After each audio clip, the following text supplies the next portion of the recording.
কোন পর্যন্ত পড়াশোনা? জনাব তারেক রহমান মহোদয়কে আমার অন্তর থেকে ধন্যবাদ জানাই এবং আমি সবসময় তার কাছে কৃতজ্ঞ থাকব। আমাদের নেতা বিএনপির মাননীয় ভারপ্রাপ্ত চেয়ারপারসন জনাব তারেক রহমান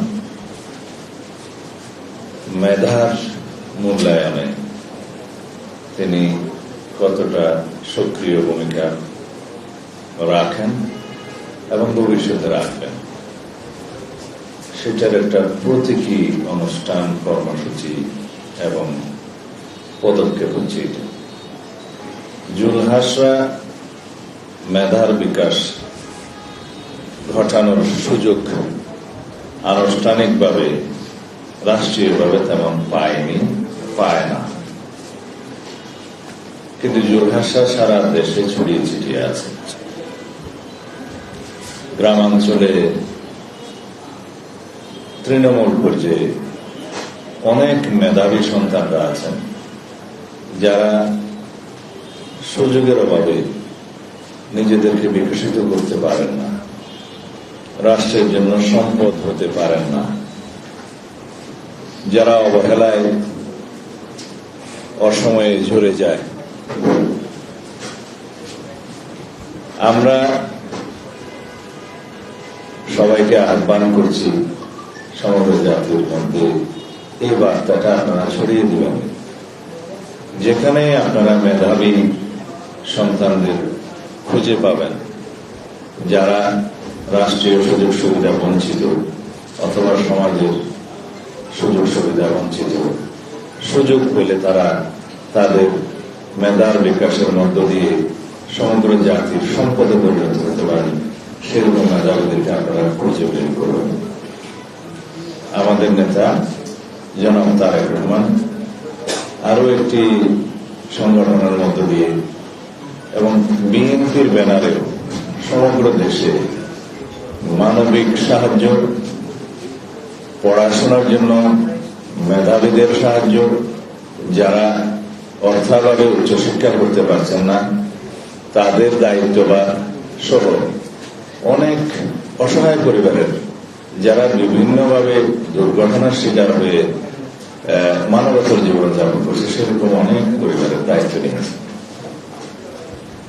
আমাদের এই পদক্ষেপটি, ওনার এই পদক্ষেপটি সারা বাংলাদেশের মানুষের কাছে একটি বার্তা পৌঁছে দেয় যে বিএনপি রাষ্ট্রীয় ক্ষমতায় থাকুক বা না থাকুক, বিএনপি এবং তার সর্বোচ্চ নেতৃবৃন্দ এবং সকল পর্যায়ের নেতৃবৃন্দ মানবতার সেবায়, মানুষের কল্যাণে, দেশের কল্যাণে এবং মেধার বিকাশে বিশেষত সক্রিয় ভূমিকা পালন করবে। সেটা আমাদের সাধ্য এবং সামর্থ্যের মধ্যে। আমরা সমাজের যারা বিত্তবান, যারা বিভিন্ন সামাজিক এবং মানবিক সংগঠনের সাথে জড়িত আছেন অথবা নাই, সবাইকে আমরা আহ্বান করব যার যার জায়গা থেকে দেশের সম্পদ হিসেবে মেধাবী সন্তানদেরকে আপনারা সহযোগিতা করুন, তাদের পথ চলাকে আপনারা সহজ করুন এবং বাংলাদেশের জন্য তাদেরকে সম্পদে পরিণত করুন। একটি জাতি তখনই এগিয়ে যায় যখন সেই দেশের ব্যক্তিত্বদের যারা দেশের জন্য অবদান রেখেছেন তাদেরকে সম্মান করে, সেই দেশের গুণীজনদের কদর করে, সেই কদর ভবিষ্যতে গুণীজনদের জন্ম দেয়। যে দেশে গুণীজনদের সম্মান থাকে না সেই দেশে গুণীজন জন্মায় না। যে দেশে মেধার বিকাশের জন্য আমরা সুযোগ সৃষ্টি করব সেই দেশে অবশ্যই মেধাবীরা রাষ্ট্রীয় সম্পদ পেয়ে এই রাষ্ট্রকে এগিয়ে নিয়ে যাবে। একটি শক্তিশালী মেধা সম্পন্ন রাষ্ট্র পৃথিবীতে সম্মানের সাথে দাঁড়িয়ে থাকে। আমরা খুব বেশি চেষ্টা করব লাইব্রেরি বিস্তারের মাধ্যমে, মেধার উন্নয়নের মাধ্যমে এই জাতিকে একটি মেধাবী দেশ রাষ্ট্রে পরিণত করা। যখন রাষ্ট্র মেধাবীদের দ্বারা পরিচালিত হবে, সেই রাষ্ট্র কখনো গরিবত পরিচালিত হবে না। তা আমরা আপনাদেরকে ধন্যবাদ জানাই যে আপনারা অতীতেও এই জাতীয় অনুষ্ঠানগুলো সারা জাতির মধ্যে প্রচার করেছেন খুব গুরুত্বের সাথে। আশা করি এই উদ্যোগকেও আপনারা যথেষ্ট প্রচার দিবেন, যাতে আরো যোদ্ধাসরা যারা গ্রাম পর্যায়ে বিভিন্ন তৃণমূলে লোকচক্ষুর অন্তরালে আছে তাদেরকে আপনারা খুঁজে বের করুন। ইনশাআল্লাহ আমাদের নেতা জনাব তারেক রহমান, আমরা বাংলাদেশ জাতীয়তাবাদী দল সবসময় তাদের পাশে থাকবো। আমরা রাষ্ট্র ক্ষমতায় থাকি বা না থাকি, সকল সময়। ধন্যবাদ আপনাদের সবাইকে। আসসালামু আলাইকুম। এখন জুলহাসের হাতে আমাদের প্রধান অতিথি ওর ওই প্লেনকে একটু মডিফাই করার জন্য একটু ইঞ্জিন কেনার আর্থিক অনুদান তুলে দেবেন। আমি জুলহাসকে মঞ্চে আসার জন্য অনুরোধ করছি।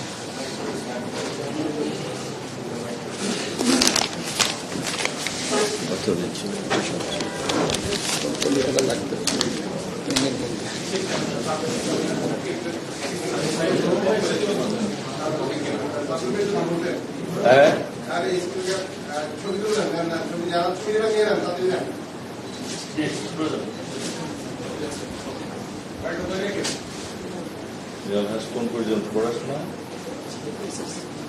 আরো করতে চাইলে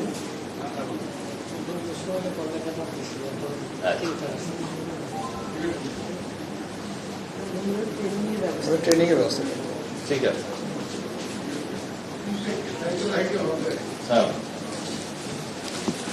হ্যাঁ, সবাইকে ধন্যবাদ জানিয়ে আজকে সবাই এখানে কম্পিটিশন করবো। আসসালামু আলাইকুম।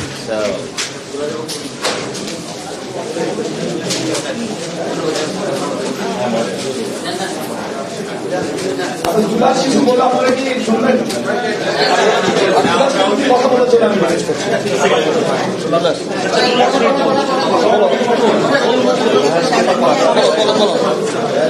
বলো একটা চেয়ার দাও, চেয়ার দাও।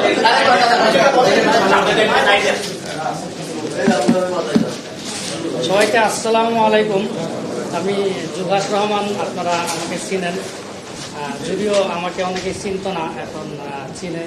তো আমি আমার এই পরিশ্রমের সাথে এগিয়ে আসার জন্য বাংলাদেশ জাতীয়তাবাদী দলের চেয়ারম্যান জনাব তারেক রহমান মহোদয়কে আমার অন্তর থেকে ধন্যবাদ জানাই এবং আমি সবসময় তার কাছে কৃতজ্ঞ থাকব।